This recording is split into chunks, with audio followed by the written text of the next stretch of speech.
Ambala cantt अटल cancer care centre में mammography की machine operator न होने से धूल फाक रही है। महिलाएं स्तन कैंसर जांच के लिए यहां आती हैं तो उन्हें वापस लौटा दिया जाता है और निजी सेंटरों पर 2000 रुपये खर्च मेमोग्राफी करवानी पड़ती है। आपको बता दें कि महिलाओं के स्तन कैंसर की जांच के लिए जिले के सरकारी अस्पतालों की एकमात्र मेमोग्राफी मशीन अनदेखी की भेंट चढ़ गई है। 2 माह से कोई भी महिला ऑपरेटर की नियुक्ति न होने के कारण ये मशीन ठप पड़ गई। स्थिति ये बन चुकी है कि मुख्यालय से बार बार पत्राचार के बाद अभी तक इस पद के लिए कोई नियुक्त न होने के कारण मरीजों को मजबूरन कैंट नागरिक अस्पताल की महिला रोग विशेषज्ञ ओपीडी व अटल कैंसर केयर केंद्र की ओपीडी से मरीजों को इस जांच के लिए बाहर भेजा जा रहा है। एक तरफ महिलाएं स्तन में कैंसर होने की आशंका के चलते वो परेशान हैं, तो दूसरी तरफ विभाग की अनदेखी के कारण मशीन होने के बावजूद चंडीगढ़ पीजीआई व निजी सेंटरों के चक्कर काटने पड़ रहे हैं। मेरा नाम दिव्या है और मैं अंबाला निवासी हूँ। तो मेरे को यहाँ पे ना थोड़ा ब्रेस्ट में, मेरी मम्मी जी है, उनको ब्रेस्ट में थोड़ी गांठ फील हुई थी, तो मैं यहाँ पे डॉक्टर को दिखाने के लिए आई थी। तो फिर मेरे को यहाँ से बोला गया मेमोग्राफी कराने के लिए। फिर वो 2000 रुपये लेके मैंने वहां से बाहर से जाके मेमोग्राफी कराई है। और यहाँ सिविल हॉस्पिटल में मेमोग्राफी के लिए कोई ऑपरेटर नहीं है, तो कृपया इसके लिए आगे से थोड़ी सुविधा करें। तो जहाँ जैसे आगे के लोग हैं तो उनको गरीब, जो कुछ गरीब भी होते हैं और कुछ अमीर होते हैं, वो पैसा बाहर से लगा सकते हैं, बट जो गरीब है वो नहीं लगा सकते बाहर से 2000 रुपये। तो कृपया करके यहाँ जो सिविल हॉस्पिटल है उसके लिए थोड़ा इंतजाम हो जाए। मेरा नाम सुनीता है और मैं हिमाचल से आई हूँ यहाँ अम्बाला हॉस्पिटल में। तो यहाँ पे मुझे डॉक्टर को दिखाना था, कैंसर डॉक्टर को। तो मेरे छाती में जो गांठ थी तो उसके लिए जो इन्होंने मेरे को मेमोग्राफी बोली वो बाहर से बोली है, जिसमें मेरा 2000 का खर्चा आ गया है। तो क्या ये सुविधा होनी चाहिए मशीन की कि हम मेमोग्राफी यहीं अंदर ही करवाएं हॉस्पिटल में ही। तो ये सुविधा हम मांगते हैं सरकार। तो हमें जैसे यहाँ मशीन तो है लेकिन यहाँ कोई डॉक्टर नहीं है ऐसा जो उसको चलाएं, और हमें बड़ी परेशानी हो रही है। हमें बाहर जाके और हमें बाहर ये मेमोग्राफी करानी पड़ रही है। इसमें हमारा 2000 तक का खर्चा आ जाता है। अटल कैंसर केयर सेंटर एक टर्शरी कैंसर सेंटर है। यहाँ पर कैंसर की लगभग सभी सुविधाएं उपलब्ध हैं। यहाँ पर रेडियोथेरेपी की सुविधा उपलब्ध है, जिसमें लीनियर एक्सेलरेटर और ब्रैकीथेरेपी, 2 तरह से हम विकिरणों से इलाज करते हैं। यहाँ पर सर्जिकल ऑन्कोलॉजिस्ट हैं, जो ऑपरेशन करने वाले डॉक्टर हैं, वो सभी तरह की सर्जरी यहाँ पर कर रहे हैं। मेडिकल ऑन्कोलॉजिस्ट जो हैं वो हमारे पास अभी नहीं हैं, और ब्लड कैंसर को छोड़ के बाकी सभी लोगों की कीमोथेरेपी भी यहाँ पर दी जा रही है। जी, ये बात सही है कि ब्रेस्ट कैंसर जो है वो नंबर 1 कैंसर पोजीशन रखता है, और ऐसे लगभग हमारे पास 20 से 25% जो पेशेंट है वो ब्रेस्ट कैंसर के आते हैं। इनके लिए स्क्रीनिंग के लिए मेमोग्राफी एक अच्छी तकनीक है। हमारे पास मशीन वो उपलब्ध है सिविल हॉस्पिटल अम्बाला कैंट में, लेकिन मेमोग्राफी टेक्नीशियन कुछ महीने पहले यहाँ से छोड़ के जा चुकी हैं। उसके लिए भर्ती जो नियुक्ति प्रक्रिया है वो चल रही है, और माननीय सिविल सर्जन साहब अम्बाला हैं, उनके पास ये मामला लंबित है।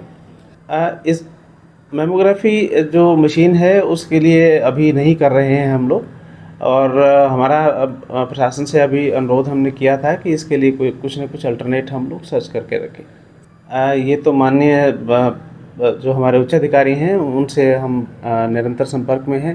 हम कोशिश कर रहे हैं कि जल्दी से जल्दी इसका समाधान निकाला जाए। स्तन कैंसर के लिए ब्रेस्ट सेल्फ एग्जामिनेशन है, क्लिनिकल एग्जामिनेशन है, अल्ट्रासाउंड है, इमेजिंग में एमआरआई है, और बाकी जो एडवांस अगर रहता है तो उसमें पेट स्कैन की इंडिकेशन बनती है। मेमोग्राफी ज़्यादातर जो केसेस हैं उनमें हम स्क्रीनिंग के लिए इस्तेमाल करते हैं। तो स्क्रीनिंग के लिए जो सस्पिशियस, जो संदिग्ध जो गांठें हैं, उनके लिए मेमोग्राफी काफ़ी उपयोगी रहती है। तो बेशक हम लोग इस बारे में जल्दी से जल्दी समाधान करने की कोशिश करेंगे। 1 महीने से ज़्यादा हो गया है। बाकी हम दोबारा से इस बारे में अनुरोध मरी जा रहे हैं लगातार। मैं डॉक्टर पूजा हूँ, PMO civil hospital Ambala Cantt. हमारे पास यहाँ मैमोग्राफी की मशीन है जो बहुत टाइम से ऑपरेट हो रही थी, क्योंकि टेक्नीशियन फीमेल थी और वो बहुत अच्छी तरह से उसको ऑपरेट कर रही थी। बहुत सारे पेशेंट्स जिनको मैमोग्राफी की ज़रूरत पड़ती थी उनकी मैमोग्राफी यहीं की जा रही थी। अभी कुछ समय से उसने अपना रेजिग्नेशन दे दिया था, तो हमारे पास वो टेक्नीशियन फीमेल नहीं रही। लेकिन मैंने जो हमारे रेडियोग्राफर्स हैं उनकी ड्यूटी लगा दी गई है। उनको एक फ़ीमेल अटेंडेंट और एक स्टाफ नर्स की भी ड्यूटी मैमोग्राफी डिपार्टमेंट में लगा दी है। जो रेडियोग्राफर्स हैं उन्होंने कंपनी से बात कर ली है। उन कंपनी वालों ने बोला है कि वो अपना एक इंजीनियर भेजेंगे और उनको एक ट्रेनिंग देंगे उस मशीन पे, ताकि वो उसको अच्छी तरह से ऑपरेट कर लें। परसों ही मेरी बात हुई है कंपनी से और जल्द ही वो इंजीनियर आके उनको ट्रेनिंग दे देगा। हर रोज़ मैमोग्राफी की जाएगी, जल्द ही हर रोज़ मैमोग्राफी की जाएगी। 1 से 2 बजे तक जो भी पेशेंट रेफ़र होगा मैमोग्राफी के लिए, उसकी मैमोग्राफी हमारी हॉस्पिटल में ही की जाएगी। यही हम सारा काम, इसमें जो परेशानी थी उसको देखते हुए महिलाओं का हमने ये स्टेप लिया है, क्योंकि मैमोग्राफी ऐसी चीज़ है जो कि एक एक्सपर्ट रेडियोलॉजिकल डिपार्टमेंट का वाले कर सकते हैं। तो रेडियोग्राफर्स को ट्रेनिंग देने के बाद ही इसको हम ऑपरेट करवाना चाहेंगे, क्योंकि इसका जो भी रिज़ल्ट होता है वो परफेक्ट होना चाहिए, क्योंकि ट्रीटमेंट इसी पे डिपेंडेंट होती है।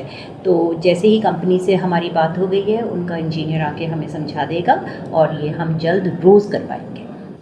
अटल कैंसर केयर में एट प्रेजेंट हमारे पास 3 सर्जन्स हैं, ब्रेस्ट कैंसर के स्पेशलिस्ट हैं, ऑन्को सर्जन्स हैं और रेडियोथेरेपिस्ट हैं, प्लास्टिक सर्जन्स भी हैं। इनको देखते हुए गायनेकोलॉजी ऑन्को सर्जन भी हैं। डॉक्टर्स की कमी तो हमेशा इस तरह रहती है कि नई नई बीमारियां आती हैं और उसकी स्पेशलाइजेशन के लिए डॉक्टर्स अपनी ट्रेनिंग करते रहते हैं। और ये ऊपर भी लिख के दिया गया है कि अगर कोई मेडिकल ऑन्कोलॉजिस्ट आ जाए हमारे पास तो और भी सुविधा हो जाएगी पेशेंट्स को। फिर भी जो भी पेशेंट्स आते हैं उनका बेस्ट ट्रीटमेंट किया जा रहा है। मेरा नाम डॉक्टर पूजा शर्मा है। मैं यहाँ अटल कैंसर सेंटर में एक ब्रेस्ट कैंसर सर्जन की तहत से काम कर रही हूँ।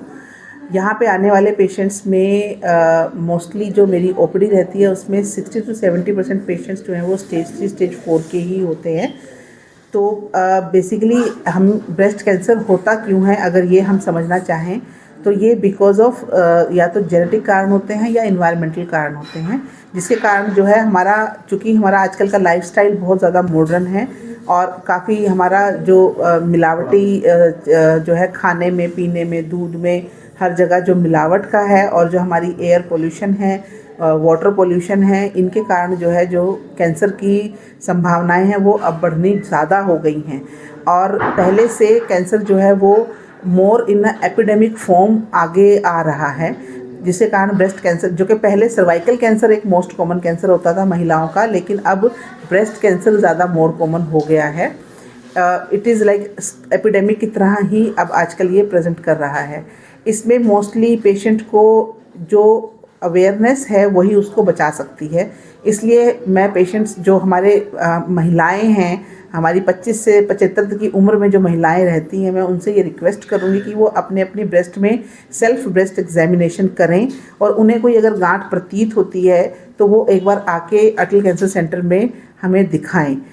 उसमें ज़रूरी नहीं है कि वो कैंसर निकले, लेकिन अगर कैंसर निकलता है तो एटलीस्ट उसको हम छोटी स्टेज में पकड़ने के लायक हो जाएंगे, जिसके कारण उसका इलाज ज़्यादा अच्छा और ज़्यादा बढ़िया हो सकता है और पेशेंट जो है लंबा जी सकता है। सो कृपया अपने आसपास ये अवेयरनेस करें और जो है ब्रेस्ट कैंसर की इस लड़ाई में अच्छा काम करें। Thank you.